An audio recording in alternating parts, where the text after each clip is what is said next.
శ్రీహ ఓం స్వస్తి శ్రీ గణేశాయ నమః. ఓం మేధా దక్షిణామూర్తయే నమః. ఓం శ్రీ శంకర భగవత్పాదాః విజయంతే. ఓం ఓం శ్రీ గురుభ్యో నమః. ఓం సద్గురు అంతర్ముఖానంద వేదవ్యాస భట్టారక జగద్గురు శ్రీకృష్ణ పరంబ్రహ్మణే నమః. బ్రహ్మసూత్ర శంకర భాష్యం అనుమానిక అధికరణంలో భాగం 6గా చెప్పుకుంటున్నాం.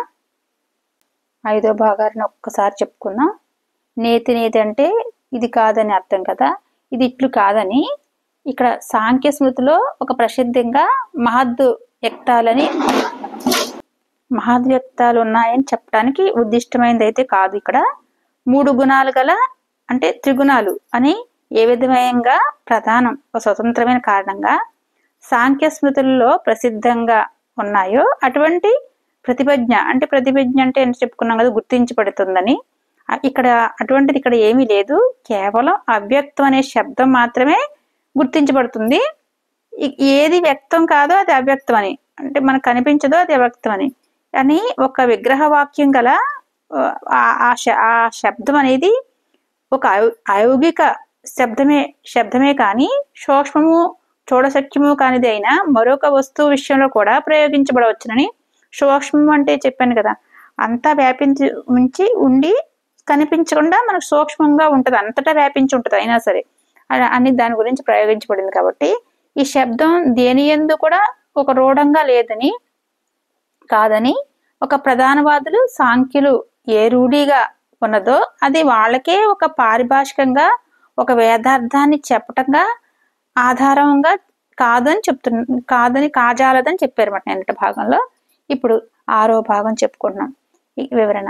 శబ్దాలను శాస్త్రకారులు 3 విధాలుగా విభజించారు. రూఢం, ఔగికం, యోగారూఢం అని. కొన్ని శబ్దాలకు ఆ అర్థం ఎలా వచ్చిందో చెప్పటం కష్టం. తరుహ అంటే చెట్టు, వనము ఇత్యాది పదాలు రూఢ పదాలు. ఏదో శ్రమపడి వీటికి కూడా ఉత్పత్తి చెప్పితే చెప్పవచ్చునేమో కానీ అది ప్రసిద్ధంగా ఉండదు. ఇలాంటి పదాలు రూఢి చేత, స్థిరమైన అలవాటు చేత ఈ అర్థాలు బోధిస్తాయి. కొన్ని శబ్దాలకు ఆ అర్థం ఏ విధంగా వచ్చిందో చెప్పవచ్చు.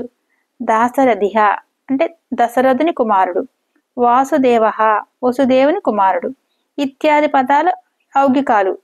వీటిలోకి అవయవాలకి అర్థం ఉంటుంది.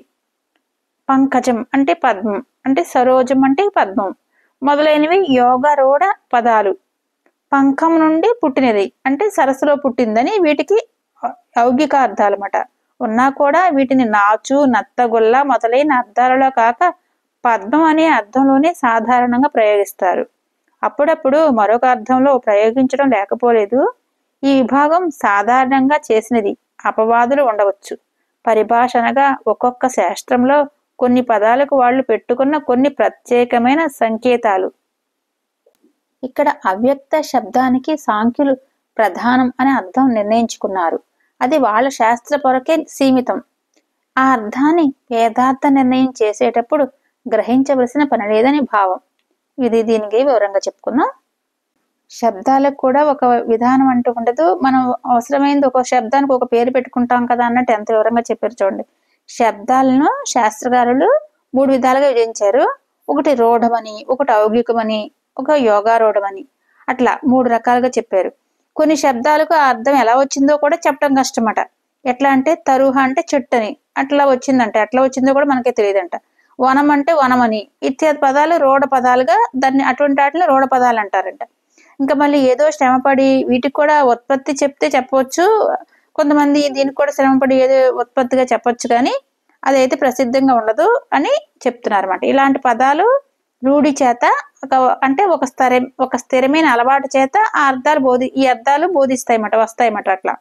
ఇంకా కొన్ని శబ్దాలకు ఆ అర్థం ఏ విధంగా వచ్చిందో చెప్పవచ్చు. కొన్ని శబ్దాలు ఎట్లా దాశరథి అంటే దశరథుని కుమారుడని, రాముణ్ణి దశరథ కుమారుడు కాబట్టి దాశరథి అంటాం కదా. వాసుదేవ అంటే కృష్ణుడు వాసుదేవుని కుమారుడు కాబట్టి ఇట్లాంటి పదాలని ఔగికాలు అంటారంట. ఔగికాలని ఇట్లాంటి పదాలు అటువంటివి. వీటిలోకి అవయవాలకు అర్థం ఉంటుంది. మళ్ళీ ఇంకోటి పంకజం అంటే పద్మం కదా, సరోజమన్న పద్మం. ఇటువంటి పదాలు యోగరూఢ పదాలు అంటారంట. అంటే పంకం నుంచి పుట్టింది కాబట్టి అంటే సరస్సులో పుట్టిందని. వీటికి ఔగిక అర్థాలు ఉన్నా కూడా వీటిని నాచు, నత్తగొల్ల మొదలైన అర్థాల్లో కాక పద్మం అనే అర్థంలోనే సాధారణంగా ప్రయోగిస్తారు. అంటే పంకం అంటే మట్టి అని కూడా కదా, సరస్సులో అది మట్టి సరస్సులో పుట్టిందని కదా, ఆ సరస్సులోని నాచు, నత్తగొల్ల పుడతాయి. కానీ వాటిని వాటిని మొదలైన వాటిని అలానే కాకుండా పద్మ అనే అర్థంలోనే సాధారణంగా ప్రయోగిస్తారు. పద్మాన్ని అలా ప్రయోగిస్తారని చెప్తున్నారు అనమాట. అప్పుడప్పుడు మరొక అర్థంలో ప్రయోగించడం లేకపోలేదు. అలానే పంకజానికి కూడా అర్థం వేరేగా ఉందన్నమాట. అట్లా అలాని కూడా ప్రయోగించారు అని చెప్తున్నారు. అలా కూడా లేకపోలేదు. ఈ విభాగం అయితే సాధారణంగా చేసింది. అపవాదులు ఉండొచ్చు. పరిభాషణగా ఒక్కొక్క శాస్త్రంలో కొన్ని పదాలు వాళ్ళు పెట్టుకున్న కొన్ని ప్రత్యేకమైన సంకేతాలని, ఏ పేరైనా ఒక్కో శాస్త్రంలో వాళ్ళకు అనుకూలంగా వాళ్ళు పెట్టుకుంటారని చెప్పుకొస్తున్నారు అన్నమాట. ఇక్కడ అవ్యక్త శబ్దానికి వాళ్ళు శాంకులు ఏమనుకున్నారు, ప్రధానం అని అలా అర్థం నిర్ణయించుకున్నారు అన్నమాట. వాళ్ళు మన అవ్యక్తం అంటే కనిపించకుండా ఒక సూక్ష్మంగా అంతా వ్యాపించున్నదని ఒక అవ్యక్తం అని పదార్థం అని చెప్తున్నారు. వాళ్ళు ప్రధానం అని వాళ్ళు పెట్టుకున్నారు పేరు మాట. అట్లా అంటే వాళ్ళ శాస్త్రంలో దానికి అనుకూలంగా ఒక్కొక్కళ్ళు ఒకటి పెట్టుకుంటారని. అసలు విషయం ఒకటే, కానీ వాళ్ళు పెట్టుకున్నది ప్రధానం అని, మనం వీళ్ళు చెప్పేది అవ్యక్తం అని. అది వాళ్ళ శాస్త్రం వరకే పరిమితం, అంటే సీమతం అంటే వాళ్ళ వరకే పరిమితం అని. ఆ అర్థాన్ని వేదార్థ నిర్ణయం చేసేటప్పుడు గ్రహించవలసిన పని లేదు. ఈ వేదార్థాల గురించి చెప్పుకున్నప్పుడు వాటి గురించి పట్టించుకోవాల్సిన అవసరం లేదని, గ్రహించవలసిన పని లేదని భావం అన్నమాట ఇక్కడ. ఓం శ్రీ గురుభ్యో నమః. సర్వం శ్రీకృష్ణ అర్పణమస్తు.